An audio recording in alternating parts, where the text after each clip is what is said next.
प्रधानमन्त्री बालेन्द्र शाह र एमाले अध्यक्ष केपी शर्मा ओली बीचको राजनीतिक टकराव फेरि चर्किएको छ।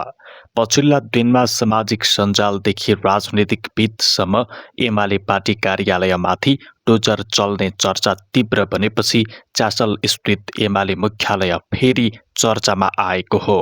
पछिल्लो समय सरकारी जग्गा प्रयोग, लिज प्रक्रिया र महानगरको कारबाहीलाई लिएर एमाले र बालेन बीच तनाव बढिरहेको छ।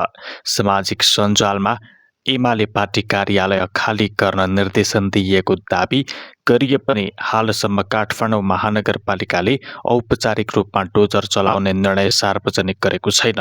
तर नेपाल सरकारको तर्फबाट सुकुम्बासी बस्ती हटाउने प्रक्रिया सँगसँगै एमाले पार्टी कार्यालय पनि हटाउने निर्देशन दिइसकेको छ।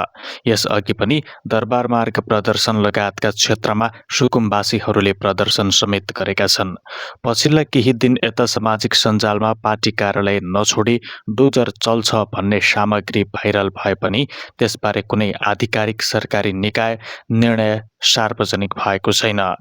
केही फेसबुक पेज र भिडियो सामग्रीमा भने बालेन सरकारले एमाले कार्यालयमाथि एक्सन लिन सक्ने दाबी गरिएको छ। यता एमाले नेताहरूले भने यस्तो कदम आएर त्यसलाई राजनैतिक बदलाका रूपमा लिने चेतावनी दिएका छन्। पार्टीभित्र ओलीमाथि भइरहेको राजनैतिक दबाव र पछिल्ला घटनाले एमाले थप आक्रामक बन्न सक्ने संकेत देखाएको छ।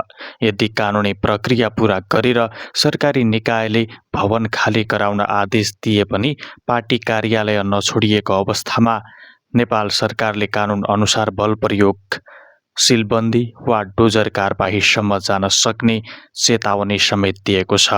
अहिले सबैको नजर चासल स्थित एमाले मुख्यालय र बालेन नेतृत्वको सरकारप्रति एकदमै केन्द्रित भएको छ।